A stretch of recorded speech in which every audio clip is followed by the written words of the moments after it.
اب میں آپ کو توجہ دلانا چاہتا ہوں، ایک تو گوتم بدھ کا فلسفہ، اس کے فلسفے کا مین تھیم یہ ہے سروم دکھم، آل از پین، آل از سفرنگ. اور اس نے جو بھی اپنی محنت کی یہ تو اللہ ہی بہتر جانتا ہے کہ اسے بعد میں ملا کیا اور کیا نہیں ملا. ایک بات آپ سے عرض کر دوں، گوتم بدھ کے بارے میں ایک بہت جید عالم میرے نزدیک بر صغیر پاک و ہند کے علماء میں جو اس صدی کے علماء ہیں ان میں ان کا بہت اونچا مقام ہے، مولانا مناظر احسن گیلانی رحمت اللہ علیہ. گیلان قصبہ ہے ایک بہار کا، وہاں کے رہنے والے تھے. ان کی زندگی زیادہ گزری حیدرآباد دکن میں، عثمانیہ یونیورسٹی میں استاد رہے. انہوں نے گوتم بدھ کے بارے میں یہ لکھا ہے کہ میرا یہ گمان ہے کہ وہ بھی اللہ کے نبی تھے، اور اس کی دلیل دی ہے. قرآن مجید میں ایک رسول کا ذکر آتا ہے ذل کفل، اور یہ ذل کفل وہ ہے جس کے بارے میں ہمیں کچھ پتہ نہیں. قرآن مجید میں بھی ایک جگہ ذکر آیا ہے. نمبر دو یہ کہ کسی حدیث میں اس کی کوئی ہمیں وضاحت نہیں ملتی، نہ حضور سے پوچھا گیا نہ حضور نے اس کی وضاحت فرمائی. اب یہ ذل کفل ہے کون؟ تورات میں جو نبیوں کے نام آتے ہیں ان میں سے کسی نبی کا نام ذل کفل کے آس پاس نہیں بنتا کہ یہ سمجھا جائے کہ یہ اس نام کی بگڑی ہوئی یا بدلی ہوئی شکل بن گئی ہے. تو انہوں نے جو کہا ہے وہ بات وزنی معلوم ہوتی ہے اس اعتبار سے کہ کپل وستو، کپل پے جو ہے وہ عربی میں ہے نہیں، وہ فے بنتی ہے. تو ذل کفل کے معنی کفل والا، اور یہ کفل جو ہے کپل، کپل والا، جس کو ہم کہتے ہیں کپل وستو کا شہزادہ. تو انہوں نے یہ کہا ہے کہ گوتم بدھ کے بارے میں یہ خیال، یہ میں عرض کر دوں کہ اس کو ہم یقین سے نہیں کہہ سکتے، یہ ان کا گمان ہے، خیال ہے، واللہ عالم کہیں گے ہم، لیکن امکان ضرور موجود ہے. قرآن کہتا ہے وَلِكُلِّ قَوْمٍ ہاد، ہم نے ہر قوم میں ہادی بھیجے. وَإِن مِّن قَرْيَةٍ إِلَّا خَلَا فِيهَا نَذِيرٌ، کوئی بستی ایسی نہیں دنیا میں جس میں کوئی نہ کوئی خبردار کرنے والا نہ آیا ہو. تو یہ ممکن نہیں ہے کہ وہاں نبی نہ آئے ہوں، لیکن ان کی تعلیمات اتنی بدل گئی ہیں کہ ہم ان کو پہچان نہیں سکتے. حضرت مسیح علیہ السلام کی تعلیمات اگر عیسائیوں سے ہم سمجھیں تو کبھی بھی انہیں اللہ کا نبی نہیں مان سکتے. یہ تو قرآن مجید میں آ کر حضرت مسیح علیہ السلام کی اصل حقیقت ہمیں بتائی، ورنہ تو خدا کا بیٹا ثالث و ثلاثہ ان کو کیسے ہم مانتے؟ لیکن یہ کہ قرآن نے بتایا. تو جان لیجئے ہو سکتا ہے کہ گوتم بدھ بھی اللہ کے نبی ہو، لیکن ہو سکتا ہے کہ درجے میں کہیں گے، یقین سے نہیں کہیں. بہرحال گوتم بدھ نے اس دکھ، رنج، صدمہ، غم جو انسان کا مقدر ہے اس کا مشاہدہ کیا، اور پھر تپسیائیں کی، علم حاصل کیا، رشیوں منوں کے پاس گیا.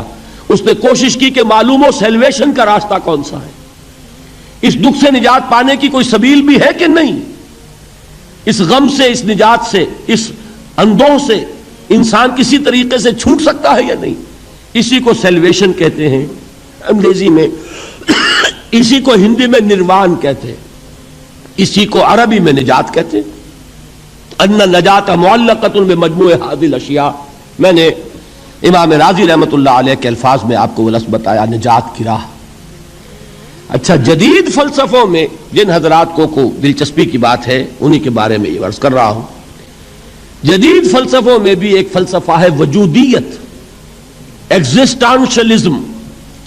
آپ نے نام سنا ہوگا سارترے، یہ فرینچ فلاسفر، اور اس وقت دنیا میں جو نوجوان نسل ہے وہ بہت زیادہ متاثر ہوئی ہے سارترے کے فلسفے سے. کرکیگارڈ پرانے دور میں اور سارترے اس دور میں، ان کے فلسفے کا نام ہے وجودیت، ایگزسٹانشلزم. اس کا مرکزی خیال بھی یہی ہے، انسان کے لیے دکھ ہی دکھ ہے، صدمہ ہی صدمہ ہے، رنج ہی رنج ہے. صرف یہ ہے کہ کچھ حساس لوگ ہوتے ہیں وہ صدمے کو زیادہ محسوس کرتے ہیں، کچھ ذرا ان کی حس جو ہے وہ کچھ ڈل ہو جاتی ہے، کند ہو جاتی ہے. وہ جو غالب کا شعر میں نے آپ کو سنایا کہ مشکلیں اتنی پڑی مجھ پر کہ آسان ہو گئی، ورنہ یہ ہے کہ انسان سوچے تو دکھ ہے. اب یہ دکھ جو ہے اس سے نجات کا کوئی راستہ بھی ہے کہ نہیں، یہ کوسچن مارک ہے، جس کا جواب ہے تیسری آیت میں الا الذین آمنوا وعملوا الصالحات وتواصوا بالحق وتواصوا بالصبر. جو ایک نا امیدی کی کیفیت طاری ہوتی ہے، والعصر ان الانسان لفی خسر، زمانے کی قسم ہے تمام انسان برباد ہونے والے ہیں، تباہی میں ہیں، گھاٹے میں ہیں، ٹوٹے میں ہیں. اس سے جو ایک مایوس کن صورتحال سامنے آتی ہے، اس مایوسی سے نجات دلانے والی آیت ہے تیسری آیت۔ ایک راستہ ہے، یہ امید کی کرن ہے، تباہی سے بچ سکتے ہو، ابدی بربادی وہ بربادی۔ یہاں تو یہ ہے کہ ہم نے مشقتیں اٹھا لیں، فاقے جھیل لیے، تکلیفیں برداشت کر لیں، سنے برداشت کر لیے، لیکن موت آئی، اس کا خاتمہ ہو گیا۔ لیکن اس کے بعد اگر خدا نہ خواستہ جہنم میں جھونک دیے گئے، وہ ابد الآباد تک کی، وہ ہمیشہ کی جلن۔ قرآن کہتا ہے کہ اگر ایک کھال جل جائے گی، جھلس جائے گی، اللہ اور کھال دے دے گا۔ دیکھیے یہ بھی جدید دور میں آپ کو معلوم ہوگا، بورس بکائی نے جو کتاب لکھی ہے، دی فرینچ سرجن، اس نے ثابت کیا ہے کہ قرآن مجید نے جتنے نیچرل فینومینا کا حوالہ دیا ہے وہ بالکل سائنس کے مطابق ہے۔ آج ہمیں یہ معلوم ہے کہ حس جو ہے وہ صرف کھال میں ہوتی ہے، کھال حساس ہوتی ہے، کھال اتر جائے نیچے جو ہے گوشت جلے گا، آپ کو تکلیف نہیں ہوگی۔ معلوم قرآن نے کہا ہے کہ جب کھالیں ان کی جھلس جائیں گی، ہم نئی کھال دے دیں گے تاکہ وہ سوزش جو ہے، وہ جلن کا احساس برقرار رہے، وہ ختم ہونے نہ پائے۔ حالانکہ اس کی ضرورت نہیں ہے، اگر اندر کا گوشت بھی حس والا ہوتا تو پھر کھال دوبارہ عطا کرنے کی ضرورت نہیں ہے، گوشت جلے گا، اس سے بھی جلن کا اور سوزش کا احساس ہو جائے گا۔ لیکن قرآن کہتا ہے کہ نہیں، کلما نضجت جلودہم بدلنا لہم جلودا غیرہا، جب ان کی کھالیں جھلس جائیں گی، جل جائیں گی، ہم ان کی کھالیں بدل دیں گے تاکہ وہ سوزش برقرار رہے۔ ثم لا يموت فیہا ولا یحیا، پھر نہ وہ اس میں جی سکے گا نہ مر سکے گا، نہ زندوں میں ہوگا نہ مردوں میں ہوگا۔ موت کو پکارے گا، کاش کہ موت آ جائے جو مجھے اس مشقت سے اور مشکل سے چھٹکارا دلا دے۔ وہ موت جس سے اس وقت ہم بھاگتے ہیں، اگر خدا نہ خواستہ اس جہنم میں جھونکے گئے تو پھر موت کو پکاریں گے اور موت نہیں آئے گی۔ اس عذاب سے، اس ابدی ناکامی سے، اس خسران سے، اس ابدی ہلاکت سے بچنے کا کوئی راستہ ہے؟ وہ جو میدان حشر میں پکاریں گے لوگ، این المفر، کوئی جائے فرار ہے، کوئی جائے پناہ ہے؟ وہ جائے فرار، وہ جائے پناہ اس دنیا میں اللہ نے ہمیں عطا فرمائی، اسی کا نام صراط مستقیم ہے۔ الا الذین آمنوا وعملوا الصالحات وتواصوا بالحق وتواصوا بالصبر، ایک راستہ ہے، اس کے یہ چار نشان ہائے راہ ہے، سنگ ہائے میل ہے۔ پہلا ایمان، دوسرا عمل صالح، تیسرا تواصی بالحق، چوتھا تواصی بالصبر۔ اس صراط مستقیم پر بچو گے، نروان حاصل ہو جائے گا، نجات حاصل ہو جائے گی، کامیابی سے ہمکنار ہو جاؤ گے، اس ابدی خسران سے نجات پا جاؤ گے۔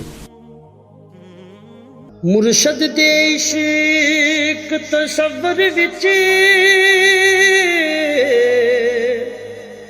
ایک ہور نظارہ ویکھ لیا، جدوں دل کیتا اکھ میٹ لئی، محبوب پیارا ویکھ لیا۔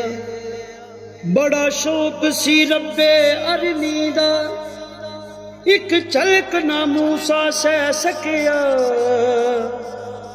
اسی ہتھاں دے وچ ہتھ دے کے سورے دا سارا ویکھ لیا۔ اج سامنے بیٹھ کے مرشد دے